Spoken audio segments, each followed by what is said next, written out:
Welcome to the Lechtich Parsha podcast, where we delve into the Torah's timeless wisdom and uncover uplifting and empowering lessons tailored to the challenges of our generation.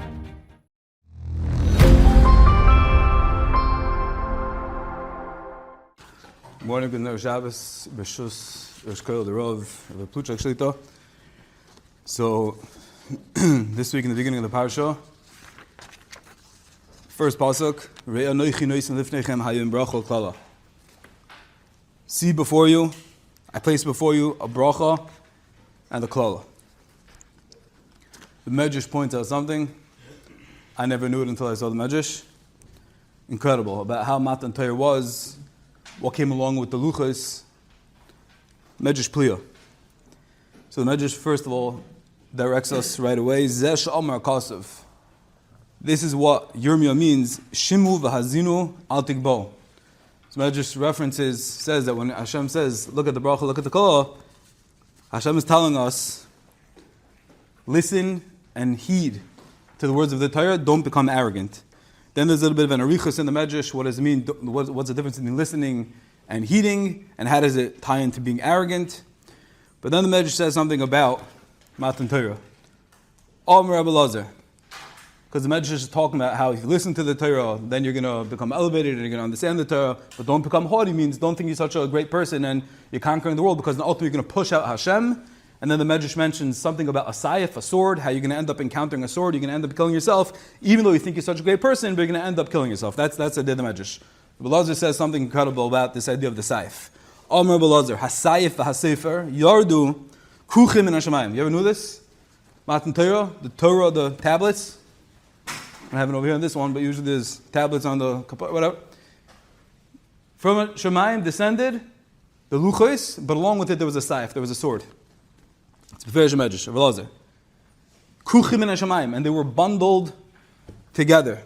Omar lahen, what Hashem say? Im ta'asu ma shekalsu b'sefer zeh, atem nisrael min ha'sefer zeh. Hashem said, if you listen, if you adhere to what it says in the Torah, you're going to be saved. You're going to be spared from the spear. You're going to be saved from the sayif. Right? V'im lo ta'asu, but if you don't do it, if you don't listen, if you don't live your life by the Torah, atem neherogim b'sayif hazeh. You'll be killed. You'll perish by the sword. So the Alt of Kalman, Sefer Chachma Musar, says something astounding. Mamish, a gem for life. The way we have to live our life. Re'ei, look at the bracha, look at the klal, he says something incredible. He says, what's this whole idea? Seems very intense. A sword is the most vicious representation of death. It's violent, and along with it, that's how the Torah came. Torah is Urechayim, it's Eitz Chaim and Vachazikim, but it's pleasant, it's Decher Dachenoim. How could it be that they were together? What's Hashem trying to demonstrate? Says the Alt of Kalm, Hasayif v'hasefer. It says very clearly, very short, Nitnu kruchim yachad, what's the idea? Omar Kadosh Baruch Hu, Kisha Amdu es hasefer tinatzum in hasayif. Ha'inyin, what is it? Ki achayim v'malves kruchim v'chuzim yachad. Newsflash. We think that when we're born, just have the road ahead of us, we're ambitious, and we're meant to do that. But says the Alter, Hashem is telling us that there's something much deeper. That embedded, tied together with all the she'ifas, with life, with the clear road ahead, is mavis itself, is death. When you're born, every second that ticks, every second that passes, that's a taste of misa, of death itself. Don't think they're separated. Don't think that they're two disparate entities. They're kruchim yachad. Ki hamavis roidef esachayim. Not only are they intertwined, but every second of olam hazeh, every second that passes by, it chases away. It's another second of death. Ki shezeh oiver zeba. When every second goes by, we're getting closer to the end. Ki k'sha'odam chai rega, oisei rega meis. When you live a moment, the moment that just passed, died.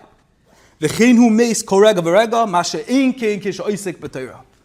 Says the Alter, the Torah is trying to remind us this message over here of Kruchim Yachad, the sword and the scroll. What does it mean that the Kruchim Yachad? Not just that we should have this unbelievable revelation, Hashem put a sword with a sword and a scroll, but it's to remind us that is life itself. That every second that passes, there's the choice. There's the opportunity to choose of Charat B'chaim.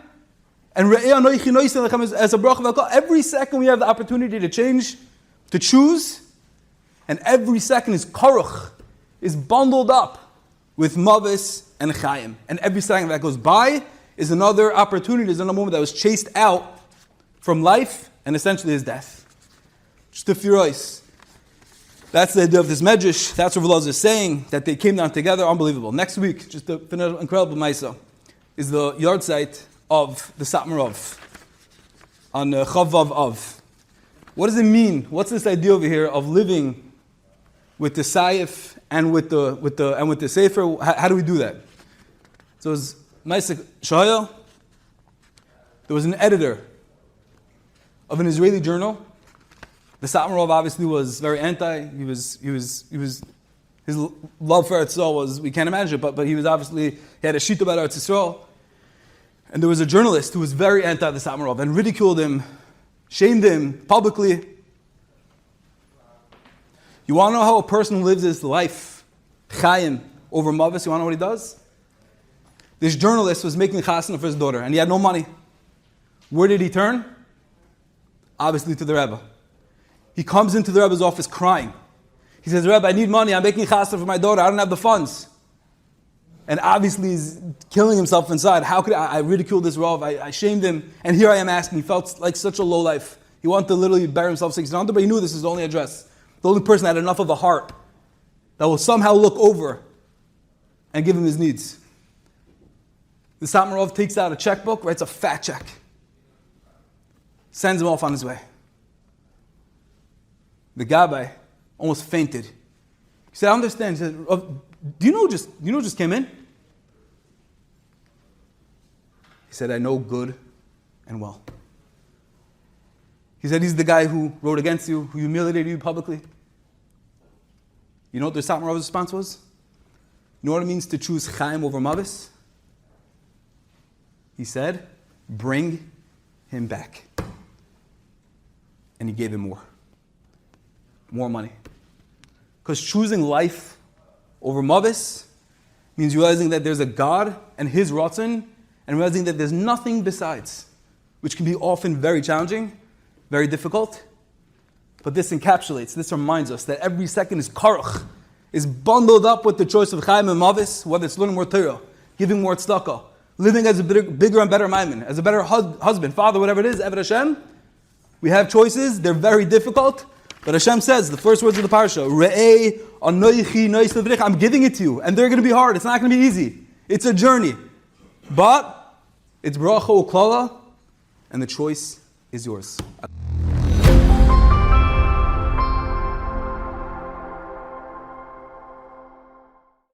I thank each and every one of you for listening. I hope you enjoyed, and I wish you a wonderful Shabbos.